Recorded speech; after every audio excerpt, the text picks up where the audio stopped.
Juneteenth is only one of many rituals that our people created to observe or to celebrate or to commemorate moments when they achieved through struggle, through combination of circumstance, or however they achieved it, they achieved freedom in the Western Hemisphere.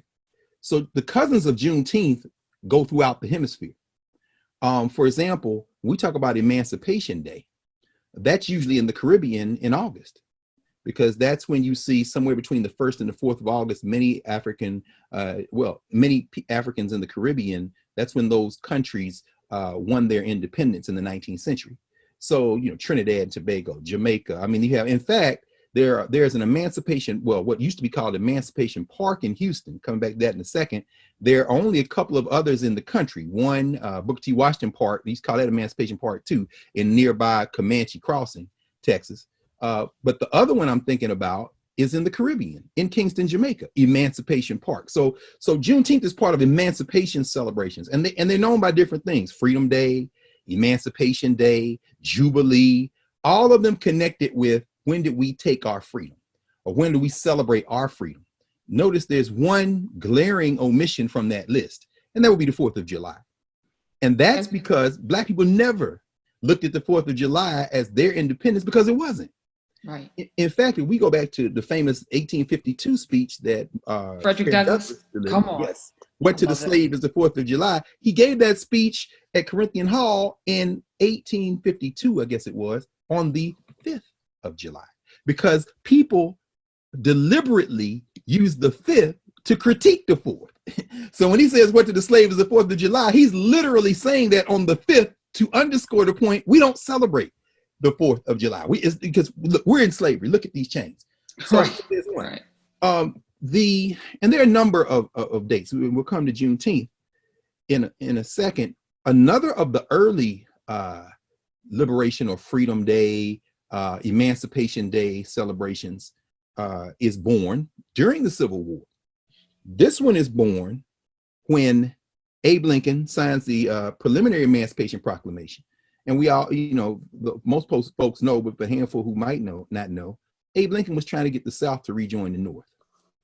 Abe Lincoln's strategy was not to free anyone, but to threaten to free everyone who was enslaved in the South. Remember that there were several border states, Delaware being one, Kentucky being another. These are southern states that didn't leave the Union. Maryland is technically a southern state. It's south of the Mason-Dixon line. There were enslaved people in these states. The Emancipation Proclamation did not say those people were free. So, but what it did say was, when it's released in September 1862, January 1st, any African or any African person, any enslaved person in the South is hereby forever free. Well, that's cute, except that's just a piece of paper. So are you going to stick that on the end of a bayonet and ram it down the throat of a Confederate soldier? That is the threat. In other words, we can't free nobody. Technically, in your mind, you're another country. So it's like us saying, okay, Germany, everybody over there now has to work a 3-hour work day. And they're like, oh, that's cute. I mean, how are you going to enforce it? So when people say, who freed the slaves? The answer is we freed ourselves. Because all those Black people that joined the army, all those Black people who were not technically military, but were absolutely engaged in military activity, like Harriet Ross Araminta Tubman, who was the first woman to direct troops in battle because she knew the Eastern Shore like the back of her hand and told those Union troops where to go. They're freeing themselves, because that's just a piece of paper, bro, unless you're in charge of this territory. So there's that. And so here's the first kind of Emancipation Day to come into existence during this period. While most of our kindred are in the South of this country, enslaved, as you said, by 1860, about 4 million more or less. The Africans who are quote unquote free in the North, what did they do on the last day of December, 1862? They do something that you and I grew up either doing or knowing about. They went to church, they got on their knees, they prayed, they sang, and they waited until after midnight. After midnight, they celebrated the Jubilee. Why? Because it is now January 1st. 1863. And let's get off our knees, go get these guns, get off our knees, go support these people with these guns, and let's go free our families. It is the origin of Watch Night. So anybody out there, you say, "Oh, watch night." Oh, yeah, no, that's massive. That they were there as a driving thrust in Philadelphia, Boston, Newark, New York. They are in those churches in part to watch and pray, and to watch and pray in the Emancipation Proclamation. It's a very powerful moment. And, most people in the National Park Service, those of, shout out to the women and men in the National Park Service, particularly those of African descent, because when you go to these Black sites in the National Park Service, they'll tell you about that. They will tell you about that at Mother Bethel AME in Philadelphia. The park rangers will say, yeah, this is watch night. That's one of the origins. So before Juneteenth, there's Emancipation Day. And they used to celebrate January 1st.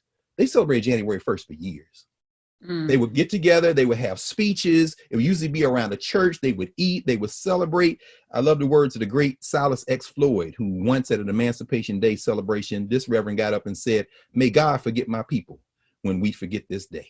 In other words, but he's talking about January 1st. He's not talking about June 19th. He's not talking about July 4th. He's talking about January 1st. So it's tied to the Emancipation Proclamation. So the question you ask is, okay, so how come it took so long? Well, you're advancing news of the Emancipation Proclamation as you're winning battles and spreading throughout the South. That's why the date is going to change depending on when you heard the news. Now, we think of the Civil Wars between the North and the South, and it was, but in terms of where many of the battles were fought, a great number, a plurality of those battles are in Virginia. Say right across the road from where I am right now, right across the river. The first battles of the Civil War, white people brought picnics and lunches and sat on the DC side and looked at the battles. In fact, that's the origin of the Confederate battle flag, the flag that they're now throwing, trying to stop this flood of social protest. That flag began life as the battle flag of the Confederacy because the flag of the Confederate States of America, looks so much like the flag of the United States of America. In fact, we all know that red, white, and blue combination is why the Confederacy adopted it. They thought themselves as the real Americans. That when they were in battle, the North and the South couldn't determine which flag was theirs. They were so much alike. So the Confederates switched to their battle flag, which is blood red with the stars and bars. And that's not the flag of the country they imagined. That's the flag they went to war with. But wow. Those first battles, they were watching those battles from the DC side. So let's be clear. So when you're talking about Virginia, and then you're talking about North and South Carolina, and you come down the East Coast, that word is spreading very quickly. The word isn't that you're free. The first word, 1862, 1863, is that you're something called contraband. Now, we know in war, contraband means that if I beat you, I'm taking, so like, your stuff. If you strapped up and came down the turnpike and then came over here to DC and, beat me and then took my house, then you get all your books. No, I'm just taking your books. You know what I'm saying? Right. And you add them to, okay, that's it. They looked at Black people and said, well, y'all not free. Y'all not citizens, but you don't belong to them no more. So many Black people started coming into the contraband camps that they were literally overwhelming the Union Army. So then it becomes a situation where they say, well, you know what? What do we do with these? What do we do with these? We don't know what to do. Hey, guess what? They got more skills than you do. Put them to work. And that's the origin. We'll talk about that another day. That's the origin of the 40 acres and a mule promise in South Carolina. Rufus Saxon and them is like, look, hey, will y'all stay here on this plantation, keep growing this cotton, we'll use the money to fund the war effort, and it will help you ultimately. And then Black people are like, yeah, yesterday when y'all told us that them people had to leave, yeah, we smashed all the cotton gins, bro. We ain't picking no more cotton. So here's the deal. If you all will at least go do that, we'll let you keep the land. Okay. And that's when they start. That's the dream they sold them. That's why in 2020, we still talking about 40 acres and a mule, because they reneged. But the word is spreading quickly on the east side. But if you're in Georgia, Mississippi, Alabama, if you are west of those states, Louisiana, Arkansas, and if you're west of those states, Texas, now you got a problem. Why? Because remember, the Civil War is really concentrated in the East.